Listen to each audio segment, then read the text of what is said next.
near downtown Phoenix, Tent City houses 2,000 inmates in canvas tents.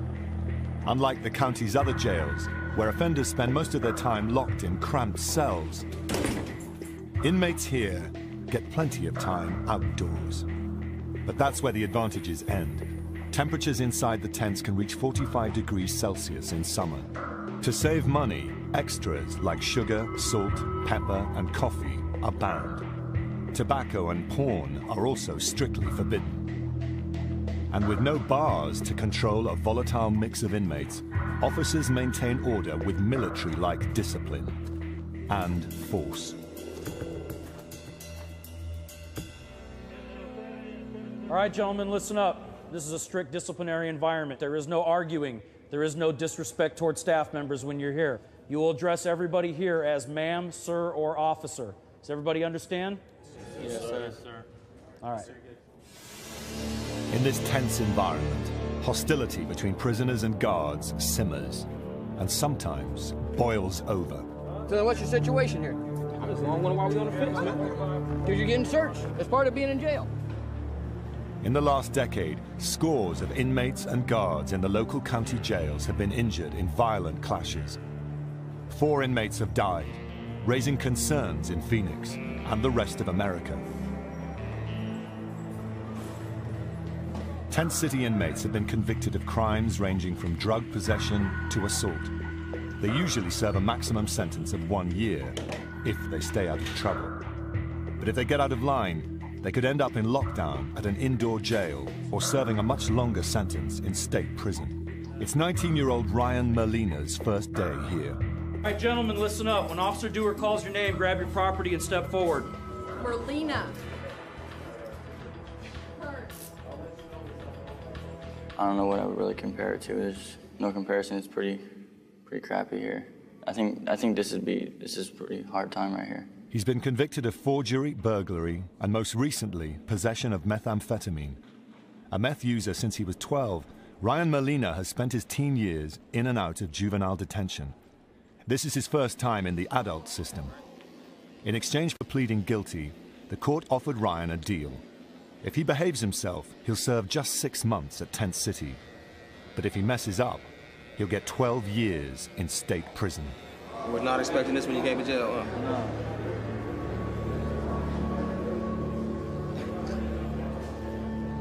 This is pretty much my last chance.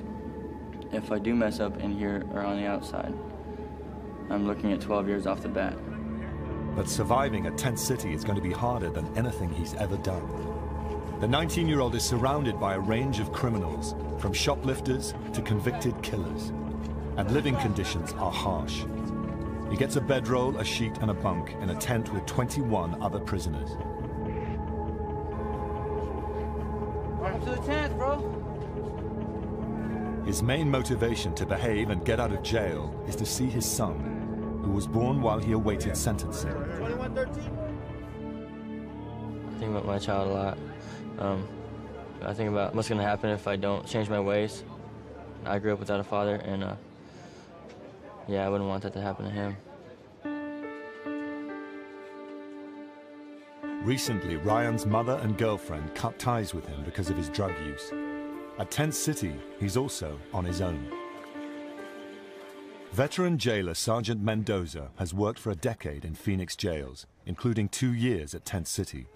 Like his fellow officers, he enforces zero tolerance for rule breakers. Sir, you need to get your shirt on before you step out of your tent. Mendoza is on the front line in the battle against the illegal trade in contraband. But he faces a constant challenge to his authority, the racial groups that dominate Tent City. Unfortunately, everything out here is organized by race. When a new inmate comes into our system, they'll be approached by someone from their race who will explain to them what the rules and expectations are out here. The #1 rule is to stick to your own ethnic group. Each group has its own seating area and name. African Americans are called kinfolk. Mexicans, paisas. Mexican Americans, Chicanos. Native Americans, chiefs. And the whites are called the Woods.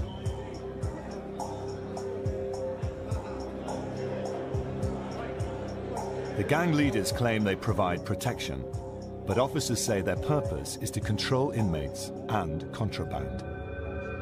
Oftentimes the heads of the races are involved in some of the criminal activity and the contraband smuggling that goes on out here. Unfortunately, as soon as we remove a head from the yard, they're replaced by somebody else right away. So we're constantly trying to find out who they are. They're constantly trying to hide their identity from us, and it's a game that just goes on and on and on forever. For new inmates like Ryan Molina, there may be safety in numbers. But sometimes it's not rival groups fresh faces have to worry about. It's their own. For inmates who break the rules of their race, punishment is swift and painful. For minor infractions like a verbal insult, a chin check, or punch in the jaw. For a major offense, like not paying back a debt, smashing, a vicious beating by 3 or more inmates. The influence of racial gangs threatens prison officers' grip on control. They are criminals, and you can't turn your back on them.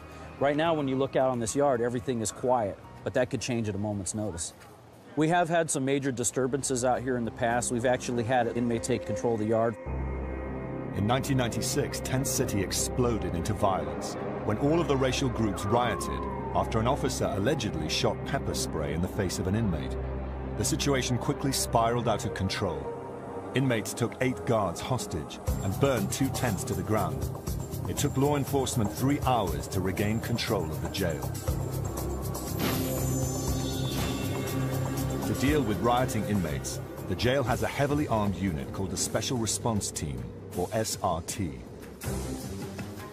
Sergeant Irby is in charge of one of 4 SRT squads that make daily raids throughout the jail system.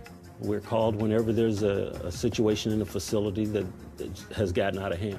Be it from multiple inmate fights, we've responded to 20, 30 inmates fighting in a pod. Irby's team of 7 officers responds to everything from brawls to assaults on jail staff. My job is care, custody, and control, and heavy on the control end of it now that I'm a member of SRT. And that's all we intend to do, is to control the situation. If newcomer Ryan Molina gets involved in illegal activity, the Special Response Team will strike. Trouble may find him, whether he wants it or not. At the end of his first day, Ryan Molina returns to his tent. The woods are waiting for him. They're ready to officially claim him as a member of their group. This is America's toughest jail. Exactly. He meets the white gang leader, called the Head, and the rule enforcer, called the Torpedo. The identities of the highest-ranking members must be kept a secret from detention officers. Being the head of a racial group is against jail rules. You smart off to any of the DOs, your tent's gonna get tossed, your bunkies are gonna get mad at you over it. The DOs have ways of turning us against each other if we mess up. That's their way of punishing us. I mean, they'll make you look like a bad guy and get your tent tossed on you, then it's gonna make everybody in your tent mad at you. So just don't do anything to disrespect any of your fellow inmates in your tent. Ryan is learning the unwritten rules of Tent City. If he disregards them, his group can turn on him in an instant. You're not a kid, you're an adult. You know what to do, what not to do. You got a nice haircut, too. I like that. Ryan must master 2 conflicting sets of rules, those of his fellow inmates and those of the jail. If he can't maintain this dangerous balancing act, the consequences could be devastating.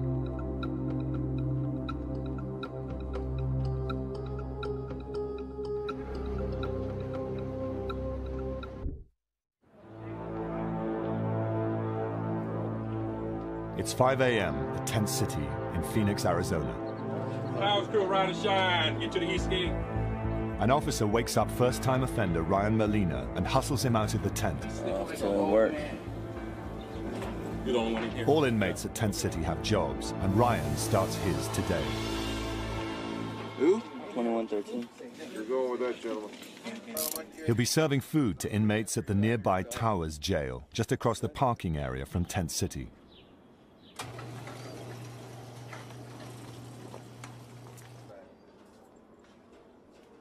It's a job with challenges and temptations that could land him in serious trouble.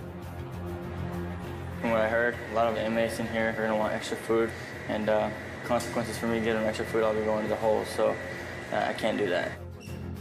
Unlike inmates at Tent City, who have all been convicted, 70% of these men are still awaiting trial. But Towers Jail offers even less freedom than Tent City. On chow duty, Molina will come face to face with aggressive inmates who spend 23 hours a day locked in small cells. Their charges range from driving without a license to assault with a deadly weapon. They'll try to threaten and bribe him for more food. For a former meth addict and troublemaker, avoiding danger and opportunities could be tough. To keep costs down, the jail feeds these inmates only 2 meals a day of surplus food. The sheriff's office publicizes the fact that it spends just 40 cents per inmate per day on food, compared to $1.40 for police dogs. As Ryan gets ready to deliver the budget food, one of his co-workers prepares him for what's about to come. They get 1 meal, 1 bag. That's it. They'll ask you, they'll beg you, they'll cry, and they'll hide their milk, saying they didn't get a milk. Yeah.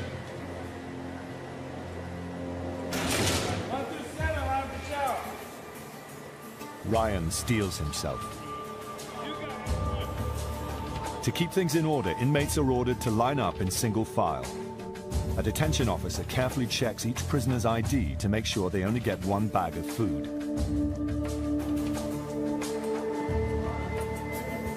Hey, where you at? What cell? What cell? 11. Under the officer's watchful eye, things go smoothly at first.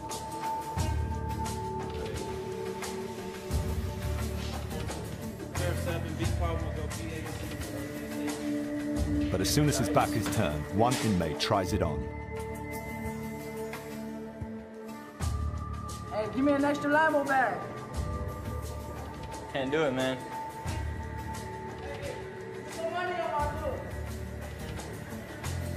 Can't do it, dog. Ryan passes his first test, and things are calm for the moment. But just around the corner, Sergeant Irby and the Special Response Team prepare for a surprise raid. Don't provoke anybody. It's part of a program of random searches to keep control throughout the county jails. They're on a constant lookout for weapons and contraband that fuel inmate violence over black market tobacco and drugs. Watch your use of force. Okay. Sergeant Irby gives the signal. Go. And the team moves in.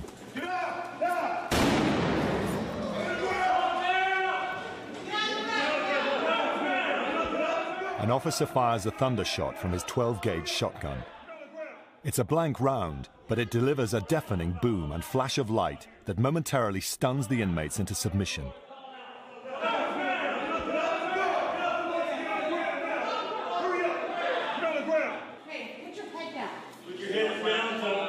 Put your hands on your head, sir. Send him down.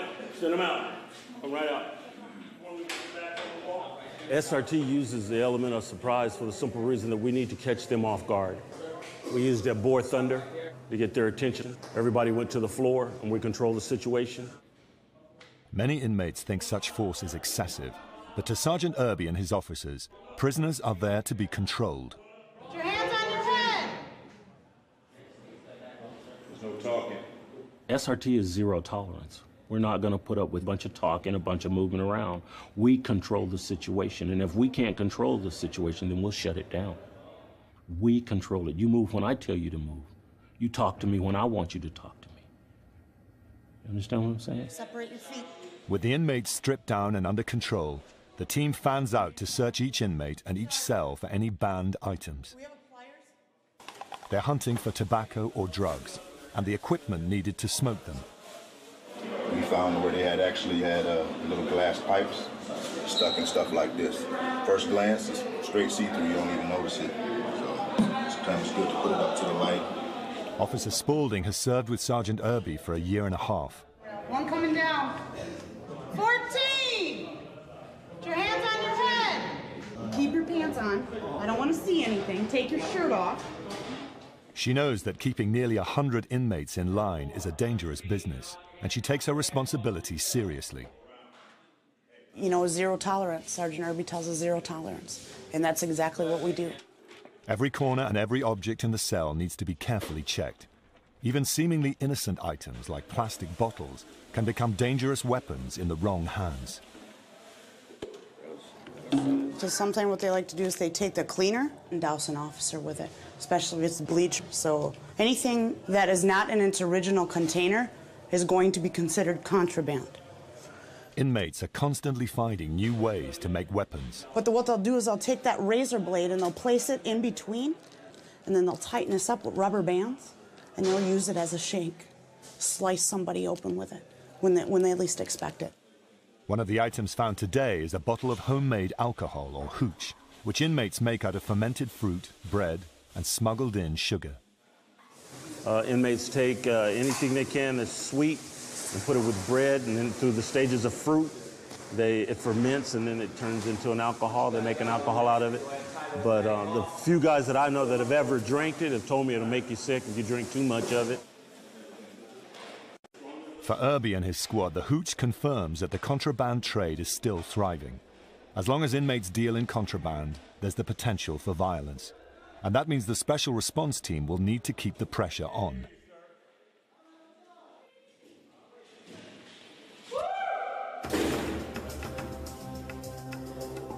Edward Ramirez is used to the raids. This is his 4th stint in county jail for crimes ranging from petty theft to assaulting his estranged wife's boyfriend. Now, he's near the end of a 4-month sentence for violating parole. I've been in and out of the system. I've been in here from cases of aggravated assault, theft of means of transportation, forgery, to selling drugs,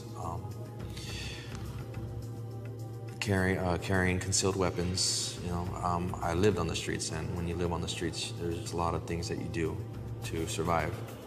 Like Ryan Molina, Edward Ramirez started out in Tent City. He got kicked out for being the head of a racial group. Now he's on lockdown at Towers Jail. That means sharing this 8-by-10-foot cell with 2 other inmates 23 hours a day. Well, this is locked down. We have 3 inmates in here. Here's our toilet, and in our same room we eat, and the 3 of us also sleep here. It's difficult. You get a lot of mood swings with your cellmates, even though if you guys do get along, because you're just irritated with being locked down, cramped in this small little area. The father of 4 says he had just about given up hope on a future outside of jail. Then, he received a letter from his 11-year-old daughter.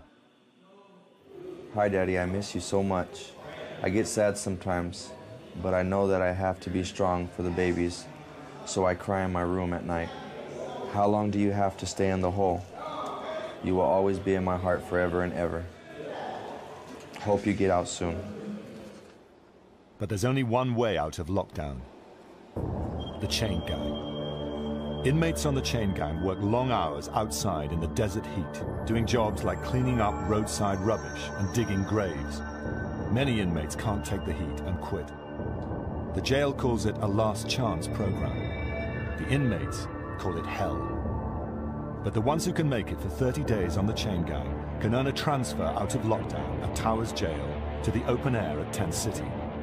With just 4 weeks left on his sentence, Edward Ramirez says his only reason to join is to show he can be a better man. There's just a lot of responsibility that's required being on the chain gang. We gotta be up early, have our beds made, we gotta pick up trash, serve chow to all the other inmates in this facility. But following rules has been hard for him in the past. And if he disobeys orders on the chain gang, it could add years to his sentence.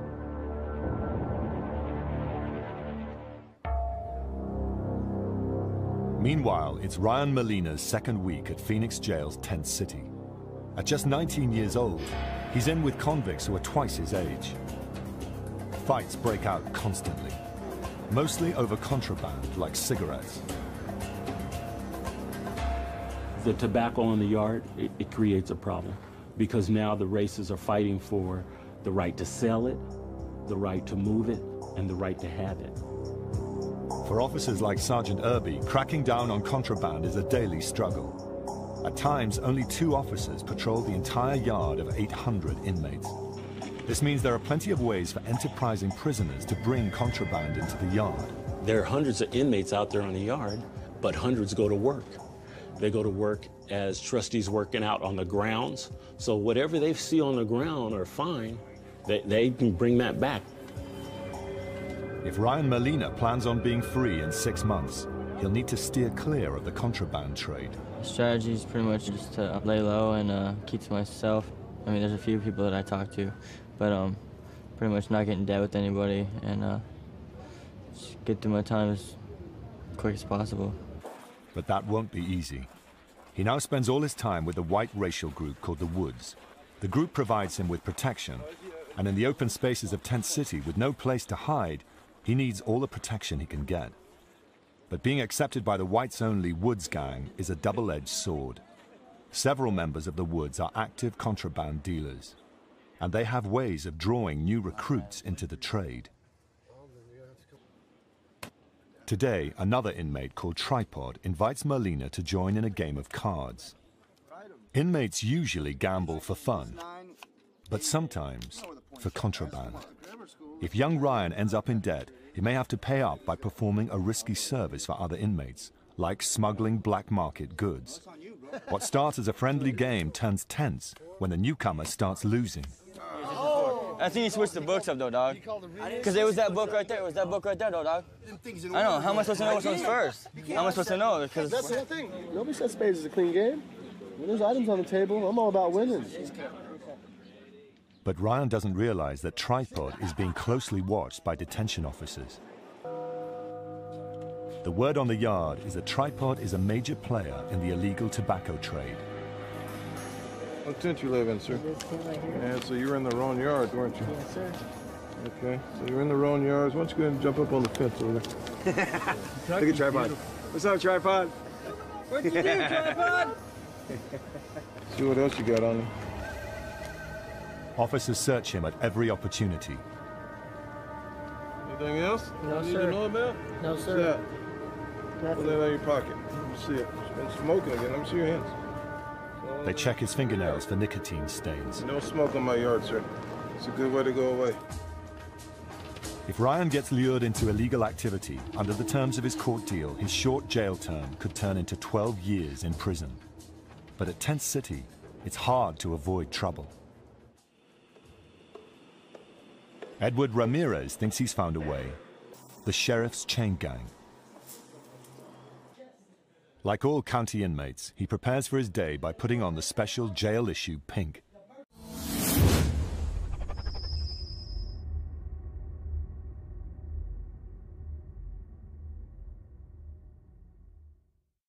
According to Sheriff Arpaio, inmates were stealing the standard white undergarments, so he had them all dyed, along with all the sheets, towels, and handcuffs. And there's another reason for his unique choice of color. Why make them wear pink underwear?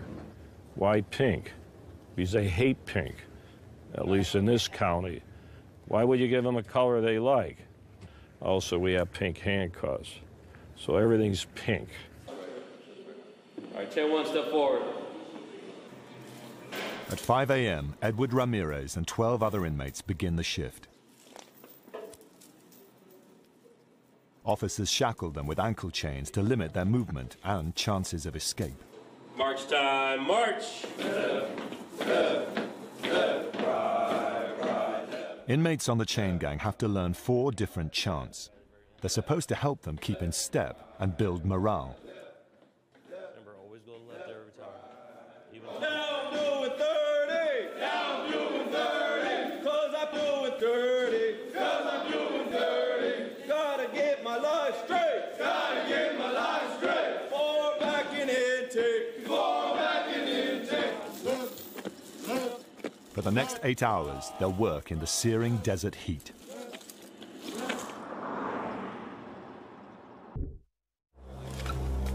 Today, the chain gang is collecting rubbish along a highway near Arizona State University. Officer Parks keeps careful watch. He's armed with a 12-gauge shotgun in case anyone gets out of hand. Clear the sidewalk for me, please. Do not make contact with anyone at the bus stop. Gentlemen, you know what contraband is. Do not pick it up. And stay out of the road. Do not get down in the gutter. Stay only in the dirt. Having inmates this close to civilians carries certain risks. There will be no interaction between the inmates and the public. We don't want them giving the inmates stuff to bring back with them, whether it be drugs, tobacco, weapons, anything coming back into the facility. Forward march! As the head of the chain, it's the responsibility of Edward Ramirez to call out the chants and make sure that everyone marches in step. Scuff our boots, shut 'em up all night. Scuff our boots, shut 'em up all night. Chain gate program is all right. But 6 new inmates joined the gang this morning, and it's not going smoothly. We have about 6 new guys on the chain. They don't know how to march right or turn right yet. A lot of these new guys, they're joking rather than out here working, and they don't really pay attention to what's going on. They don't really care what's going on out here. Every false step messes up the group's timing, forcing the men to stop and start again. Edward Ramirez is losing patience, but if he takes his frustration out on the other inmates, he'll be taken back to lockdown. March time, march! Left, left, left, right, right, left. The gang gets through today without mishap. It's been harder than Edward expected. If he can get through 2 more weeks, he'll be eligible for release. But with this young crew, he knows anything could happen. Back in Tent City, the cat-and-mouse game between inmates and guards over contraband continues. Officer McVaugh has such a knack for sniffing out contraband, they call him the Bloodhound.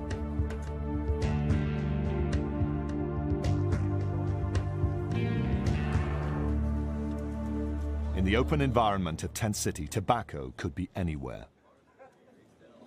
Today, he is training a rookie, Officer Cox. He takes the newcomer with him on his daily rounds. Suddenly, Bloodhound McVaugh smells smoke coming from one of the tents. He ducks inside and confronts the inmates. Everybody outside, grab fence, let's go. Basically, inmates were smoking in a tent. They all decided to scatter. Some, they want to run another tent, so we're going to start with one tent and continue through until we find what we're looking for. The officers raid the tents. They'll confiscate any contraband they find. This is all stuff that they can't have. They've taken the soap and altered it to make dominoes. So I will end up taking all of these with me. For the inmates, raids are unwelcome intrusions, and they're not happy. This happens every day, every single day. You could be in your tent, reading the Bible. Your Bible get tossed out, point blank. If I'm gonna be on film, I'm gonna tell the truth. This is calamity. So you trying to call me a liar? No, I'm not trying to call you a liar. Everybody else out here in the church until I find them. But Officer McVaugh knows someone's hiding tobacco, and he's determined to find it. They'll tear open the mattress and they'll hide, they can put a pouch of tobacco in there, lighter. After combing through the first 2 tents, they find nothing. But Bloodhound McVaugh isn't done yet. And 19-year-old Ryan Molina's tent is next.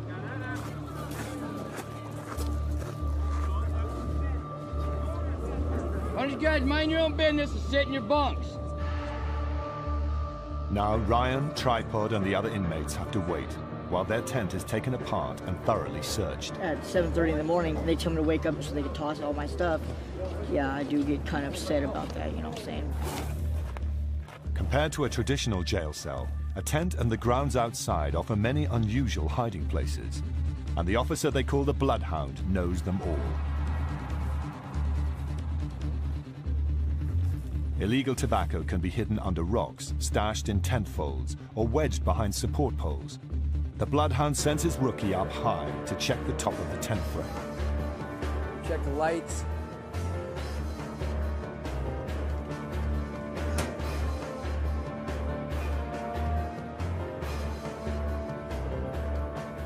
He finds something.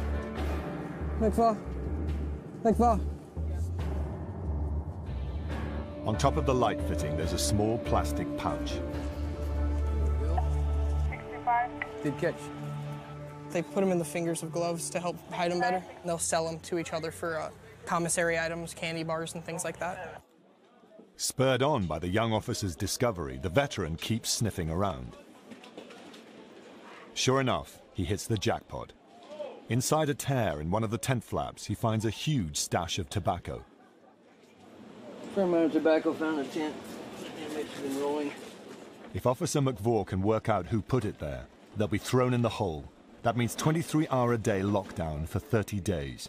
On the yard, this tobacco stash is worth more than $100, and that's a debt that can easily cost an inmate a severe beating. If Ryan Molina or his new friend Tripod are involved, they could find themselves in deep trouble with the others in the Woods gang. Anytime you find something of this nature in a tent, you're going to start watching that tent a little closer. If an inmate is caught with, it loses this amount of tobacco, unless it's their tobacco, that they brought in, they owe somebody. They're going to be nervous walking around the yard trying to figure out what's going to happen to them, or they're going to have to owe for it, if they're going to get, smacked for it. It's hard to tell. If I was him, I'd be very nervous. Ryan's tent will be under close scrutiny for days to come. And it's becoming clear that the fellow inmates he relies on for protection may also be the ones most likely to get him a 12-year stretch in a state prison. It's tobacco one day, shanks the next day, marijuana, methamphetamine. They'll just progressively get worse and worse if they see that we're not out here trying. Officer McVaugh and his men will alert the jail's intelligence unit and the special response team. They'll keep the pressure up until they find the culprits. And when they do, the dreaded SRT stands ready to strike.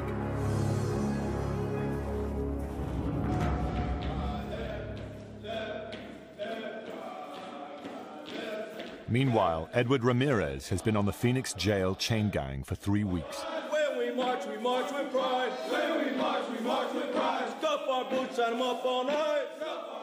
The work and the conditions have been tough. But today's task will be harder than he ever imagined. Today, the chain gang is on shovel duty at a burial ground for the poor and homeless at the edge of the desert. Well, we're out here burying the indigent, which means that we're here as their family. These people have no families, or they're homeless. So we're their family today.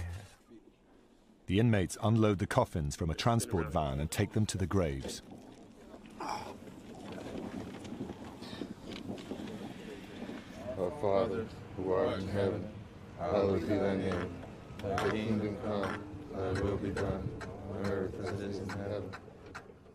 It's grim work, and another day of hard labor.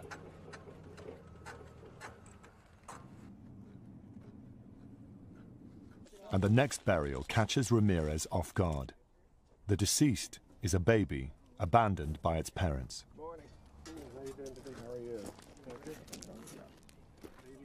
This burial is a child, 3 months old, and he was born 3/23/07. Let us pause for a moment and pray for all children of the world. If some of you have children, remember them.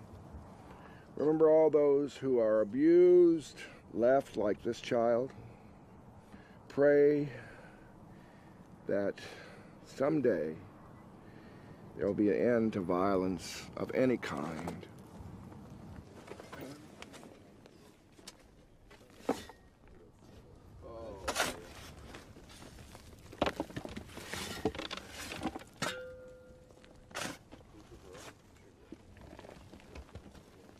Amazing grace, how sweet the sound that saved a wretch like me.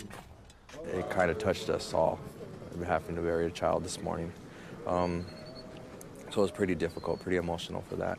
I have 4 small children, ranging from 11 to 4 years old, so yeah, it hit me personally.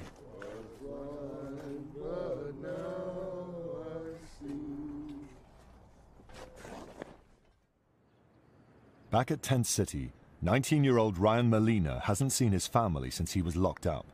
But today he's had some good news. His mother, who had all but given up on him after his arrest, has had a change of heart. Today she's coming to visit him for the first time. I'm nervous, man. I'm nervous. I haven't seen her in a while. He knows that his only chance of being a father to his newborn son depends on convincing his family that he can be trusted and staying out of trouble.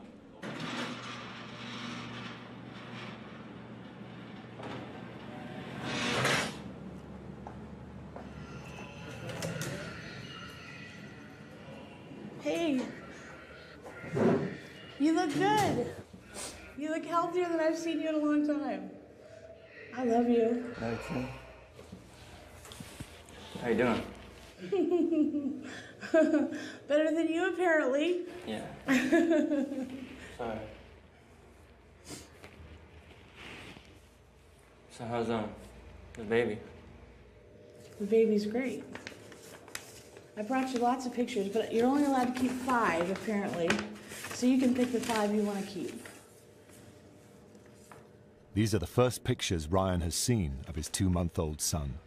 He's a redhead. He's a cutie. He's adorable. He's got Liz's dad's nose. Lizzie? He's so cute. He is cute. He's almost as cute as you were. The pictures are a vivid reminder to Ryan that he needs to change. His mother helps drive the message home. I don't know if you know this or not, Ryan, but I was doing a lot of stupid things before I got pregnant with you. I stopped doing those things because I had to take care of you. And I really pray that this is the same thing that happens for you, that you just clean up your life and you make it great for this little boy. You're going to be a great dad. And be the dad to him that your dad wasn't to you. I know, I will.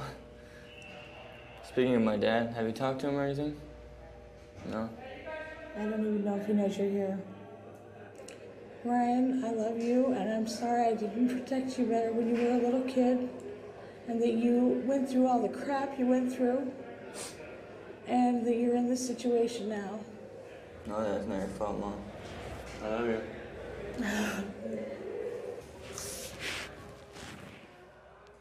Tell Ashley I love her, and the rest of the family. Alright? Tell the rest of the family I love them. I will. And you need to start sending letters.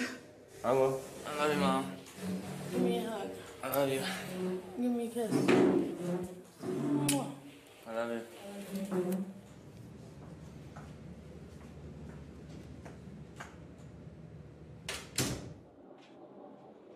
Ryan returns to his tent, determined to serve his time quickly and get home to his son. But even if he decides to change his habits and friendships to steer clear of trouble, events are already in motion that could land him in lockdown. Working on a tip-off, 2 undercover officers with the jail's intelligence unit have just discovered a huge stash of tobacco hidden in a skip at the edge of Tent City. They think the stash belongs to 2 inmates in the whites-only Woods gang.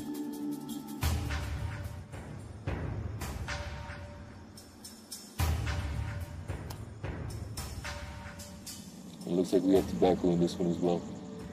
Each pouch would be equivalent to $20, $25, pretty much like having a Cadillac in there.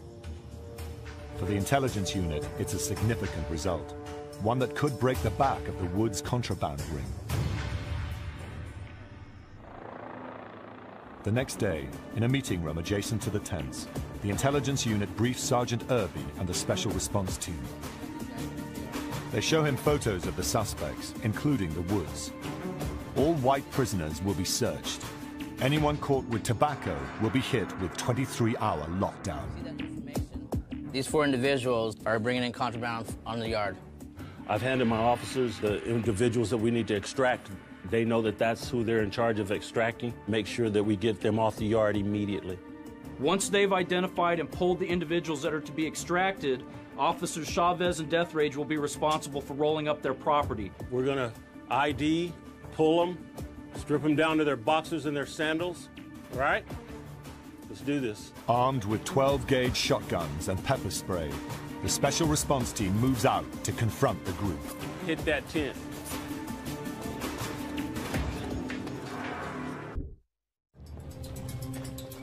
It's 3 p.m. at Arizona's Tent City Jail. Sergeant Irby and the special response team hit the first suspected tent to search for illegal tobacco. Hands on your head right now. The inmates are caught off guard.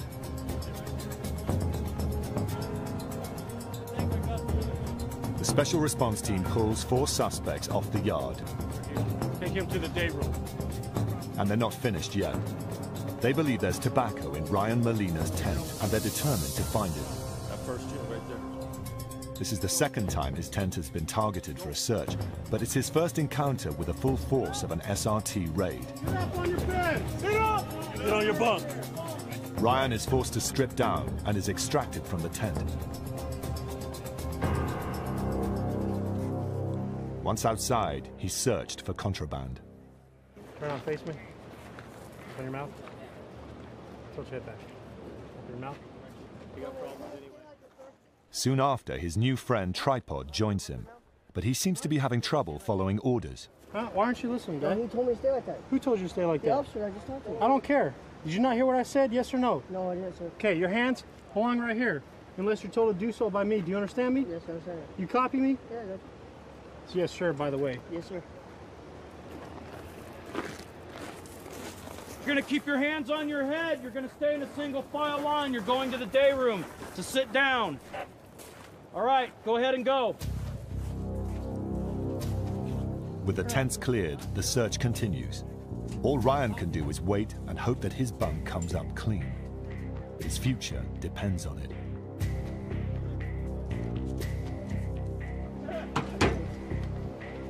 It is like clockwork. If you do something enough, you get good at it, and it's something that we do quite a bit out here. Sergeant Irby has been on the job long enough to know that contraband could be hidden anywhere. He and his team are prepared to search high and low. Careful. If we come up with something that's serious, that individual could be rolled off the yard. And we have enough equipment to deal with him if it gets out of hand.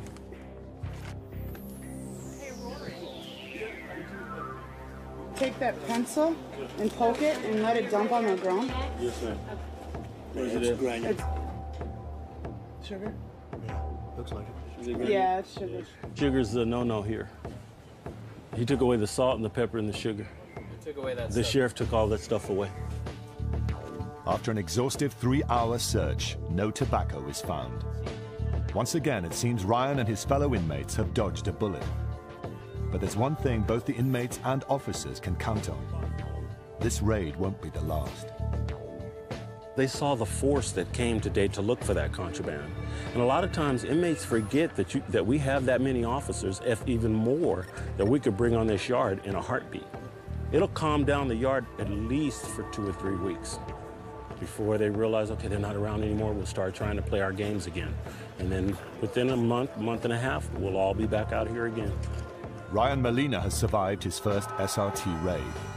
If he can avoid trouble for the next 90 days, he'll leave Tent City and begin a 2-month drug rehab program. I learned that you really don't have any control over what you do, and SRT and come in here, do what they want, random searches, whatever, my strategies, and just listen to the DOs, do what they say, cooperate with them, follow the rules, keep to myself, don't get in any fights, try and stay out of trouble as much as I can. I do look forward to getting out of here soon.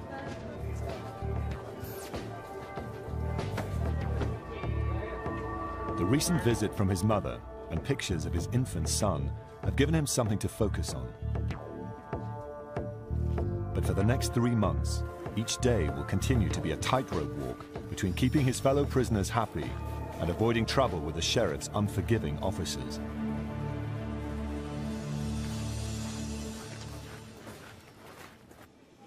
For Edward Ramirez, the dangers of prison life are over for now.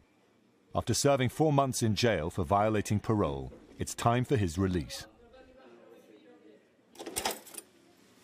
Ramirez, step out. Date you were arrested?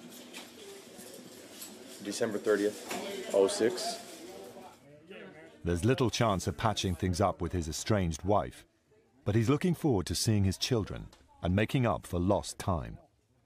Okay, that door in front of you will open up automatically. When it opens up automatically, walk in it, go straight across to the other door. Listen for the door, you'll hear a click. When you hear a click, push it open, head off to the left, okay? He's told his entire family that he's getting out of jail this morning.